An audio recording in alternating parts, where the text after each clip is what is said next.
दर्द की दास्तान पार्ट 10। कहानी के पिछले भाग के अंत में आपने पढ़ा कि सुरैया और उसके पिता उस बस पर चढ़ जाते हैं, पर सुरैया अंगद से कहती है यही उसकी सबसे बड़ी भूल होती है। अब आगे हम बस पर चढ़कर बैठ गए और थके होने की वजह से थोड़ी देर बाद ही हमारी आंख लग गई। शायद हम बस में खुद को सुरक्षित महसूस कर रहे थे। मैं भी चैन से सो रही थी और रात का वक्त, चारों तरफ शांति। बस भी सरपट सड़क पर दौड़ी चली जा रही थी। अचानक मेरी नींद बाबा के शोर से खुली। बाबा, रोको बस, हमें यहीं उतरना है। मैं कह रहा हूँ, रोक दो बस। मैं भी अचंभित थी कि क्यों बाबा ऐसा कह रहे हैं। फिर मैंने बाबा से इसका कारण पूछा। क्या हुआ बाबा, आप इस बस को क्यों रुकवा रहे हैं? बाबा, ज़रा बाहर झांक कर देख, तुझे सब खुद ब खुद समझ आ जाएगा। मैंने जब बाहर झांका तो मेरे होश ही उड़ गए। अंगद, ऐसा क्या देख लिया तुमने? सुरैया, हम वापस अपने कस्बे की रास्ते की ओर ही जा रहे थे। अंगद, क्या कस्बे की ओर? पर वो कैसे? सुरैया, हमारा घर से भागना, हमारी योजना, सभी कुछ आनंद और महेंद्र को मालूम पड़ चुका था और इसलिए उन्होंने हमारा पीछा करने की जगह हमें वापस इसी कस्बे में लाने की ठानी, क्योंकि यही एक जगह थी जहां वो जो चाहे कर सकते थे। ऊपर से उन्हें पूरा सहयोग भी मिलता। अगर गलती से उन्हें किसी ने कोई जुर्म करते देख भी लिया तो भी वो सुरक्षित ही रहेंगे। खैर, उस बस ड्राइवर ने बाबा की एक भी बात नहीं मानी और अंत में हम आ पहुँचे हमारे कस्बे के स्कूल में। हमें बस के ज़बरदस्ती उतारा गया और फिर महेंद्र प्रताप ने उस बस ड्राइवर को जाने का इशारा किया। उसका इशारा पाते ही वो बस वहाँ से 9-2-11 हो गई। मेरी धड़कन इतनी तेज़ चल रही थी कि मैं बता नहीं सकती। फिर आनंद मेरे सामने आकर मेरे केस पकड़कर मेरे बाबा से कहता है, माखनलाल, अगर हमारे मुताबिक चलते तो आज तेरी बेटी का वो हाल नहीं होता जो अभी इसके साथ होने वाला है। अब तू अपनी आँखों के सामने अपनी बेटी की इज्जत लुटते हुए देखेगा। बाबा, खबरदार, जो सुरैया को छूने की कोशिश भी की, अंजाम बहुत ही बुरा होगा। तुम लोग सब पछताओगे। तुम्हें नहीं पता मैं कहाँ तक पहुँच चुका हूँ। अब भी वक्त है, इस कस्बे को छोड़कर चले जाओ, वरना कहीं इतनी देर ना हो जाए कि चाह कर भी तुम लोग यहाँ से सही सलामत जा ना सको। महेंद्र, अरे माखनलाल, तेरी बातें सुनकर तो ऐसा लगता है मानो मैं नहीं तू ही नेता है। ठीक है, चल तेरी भी पहुंच देख ही लेंगे, पर पहले जो करने तुम्हारी बेटी को यहाँ लाए हैं वो तो कर ले। ये सब कहते हुए सुरैया बिलख बिलख कर रोने लगी। इस पर अंगद उसे पानी लाकर देता है और कहता है, सुरैया, आगे क्या हुआ होगा मैं समझ गया, पर फिर भी तुम्हें अपनी ज़ुबान से कहना होगा। मेरा बस चलता तो इस प्रक्रिया को यहीं रोक देता, पर मैं भी कानून के हाथों मजबूर हूँ। सुरैया, उसके बाद जो हुआ ये कोई भी अनुमान लगा नहीं सकता। फिर आप कैसे समझ गए बिन मेरे कहे? अंगद, एक अकेली लड़की, घनी काली रात, चारों तरफ से भेड़ियों का झुंड, और उसके साथ हो भी क्या सकता है? आखिर एक पुलिस वाला हूँ, इतना तो समझ ही सकता हूँ। सुरैया, सिर्फ मेरा बलात्कार हुआ होता तो फिर भी मैं कहती कि आपने सही समझा, पर अंगद, सिर्फ बलात्कार नहीं हुआ तो फिर और क्या? ओ, तुम्हारे बाबा की हत्या भी तो हुई। सुरैया, और भी बहुत कुछ सर जी, और भी बहुत कुछ। ऐसे ही मैंने अपना दिमागी संतुलन नहीं खो दिया। ये लोग इंसान नहीं, हैवान है, हैवान। इतना कहते ही सुरैया की हालत बिगड़ने लगी और वो जोर जोर से सांसें लेने लगी। अंगद उसकी बिगड़ती हालत को देख अपनी कानूनी प्रक्रिया रोक देता है और उसे दवाई देकर सोता छोड़ कमरे से बाहर चला जाता है। पर अब उसकी बेचैनी और बढ़ गई थी। आखिर इतना क्या भयंकर घटा था जो सुरैया इतनी बेचैन हो गई? यही सोचते हुए अंगद अगले दिन आएगा दादी से कहकर चला जाता है। अंगद सुरैया से उसकी कहानी सुनता है और अंदाजा लगाकर कहता है कि उसके साथ क्या हुआ होगा, पर सुरैया ने कहा कि वो जान ही नहीं सकता कि क्या हुआ था उसके साथ जब तक के वो खुद ना बताए।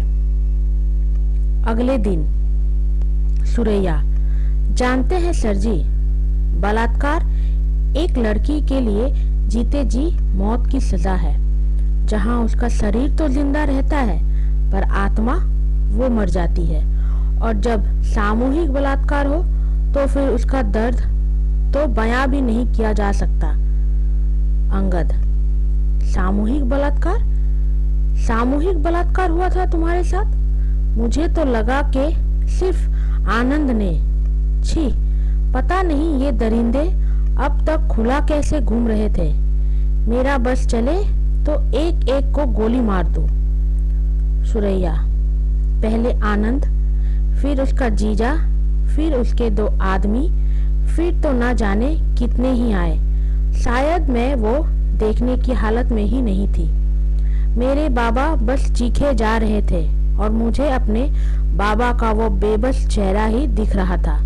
हाँ, ये पता नहीं चल रहा था कि बाबा उनसे किस बात की माफी मांगे चले जा रहे थे, पर शायद अब उस बात का जवाब भी मिल गया। शायद वो वीडियो वाली बात का पता उन्हें भी चल गया होगा। एक वक्त ऐसा आया जब बाबा ने चीखना बंद कर दिया। शायद मेरे चिथड़ों को देखकर वो पत्थर बन गए थे। फिर बाबा ने कहा, आज जो दुर्दशा तुम लोगों ने सुरैया की है, अगर इससे भी बदतर दशा मैंने तुम लोगों की ना की तो मेरा नाम भी माखनलाल नहीं। बेचारे मेरे बाबा अब भी लड़े जा रहे थे। फिर जो हुआ वो देखने के बाद ही शायद मैं अपने होश खो बैठी। अंगद, क्या हुआ उसके बाद? सुरैया, मुझे नग्न और अधमरी हालत में ही खींचकर उन दरिंदों ने बाबा के सामने मुझे पटक दिया। मुझे जरा जरा सा होश था, पर बाबा को देखकर मैं जोर जोर से बिलखने लगी। बाबा अपनी कमीज खोलकर मुझे ढकने के लिए आगे बढ़े कि तभी उन दरिंदों ने बाबा को दबोचकर उनके मुंह में जबरदस्ती तेजाब डालना शुरू कर दिया। बाबा की चीख मैं आपको बता नहीं सकती। मेरे आंखों के सामने बाबा तड़प रहे थे। उनकी तकलीफ शायद ही कोई समझ रहा होगा। उनके अंदर के अंग मानो गल रहे थे। ना तो वो मर ही रहे थे और ना ही वो उनका छटपटाना बंद कर रहे थे। मेरे अधमरे शरीर में जैसे अचानक जान आ गई। मैं बाबा बाबा चीखती हुई उनके पास गई। वे दरिंदे हंस रहे थे। शायद मैं नग्न हूँ, मुझे इस बात का भी ध्यान नहीं रहा। मैं बस बाबा को पकड़कर रोए जा रही थी। इतने में उन दरिंदों को चैन नहीं मिला। उन्होंने मेरे बाबा को मेरे पास से खींचकर पेड़ पर रस्सी से फांसी पर लटका दिया। मेरे सामने मेरे बाबा ने तड़प तड़प कर अपना दम तोड़ दिया और उसी के साथ मैंने अपना खुद के साथ रिश्ता भी तोड़ लिया। उसके बाद फिर मेरे जीवन में आगे क्या हुआ मुझे कुछ भी पता नहीं। उन्होंने मुझे क्यों जिंदा छोड़ा मैं ये भी नहीं जानती। ये कहकर सुरैया टूटकर रोने लगती है। उसके बाद उसकी दादी कहना शुरू करती है, हम तो राते ही से परेशान रहो कि ई बाप बेटी कहाँ चल गयो, पर जब सुबह बाहर शोरगुल सुनाई रहो तो हमू भी स्कूल के बाहर गए हतो। हम जो देखो हमार होश ही उड़ गवा।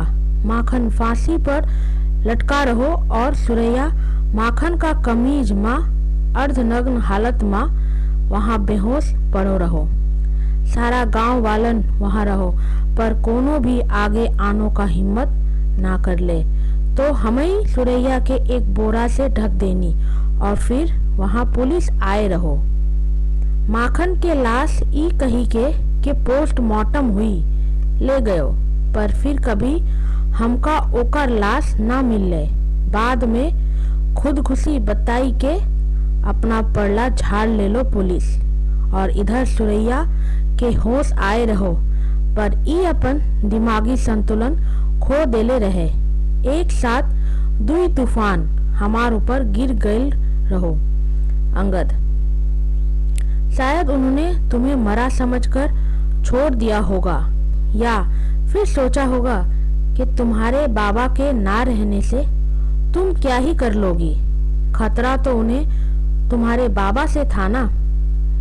दादी, नाही, और सुरैया को जिंदा रखे का एक और कारण हुई, ताकि ऊ मास्टरवा जब चाहे यही से अपन भूख मिटा सके। जो हो गई मिट्टी डाले दो, अब जो हुई वालो रहो ऊ हो गई, अब का बात करो। अब तो हमार सुरैया एक पुलिस अफसर की लुगाई हो। सुरैया, नहीं दादी, मैं इस शादी को नहीं मानती। मुझे नहीं रहना इनकी बीवी बनकर। दादी, का कहत रहो करमजली, ऊ तो तोहार भाग्य अच्छो रहो कि ई बबुआ तोहार जिंदगी में आए रहो, वरना एक लड़की जेकर साथ इतनो कुछ घट गयो ओकर साथ ब्याह के करी। सुरैया, मैं जिंदगी भर कुंवारी ही रहूंगी, मुझे कोई फर्क नहीं पड़ता, पर पूरी जिंदगी एहसान तले जीना मुझे मंजूर नहीं।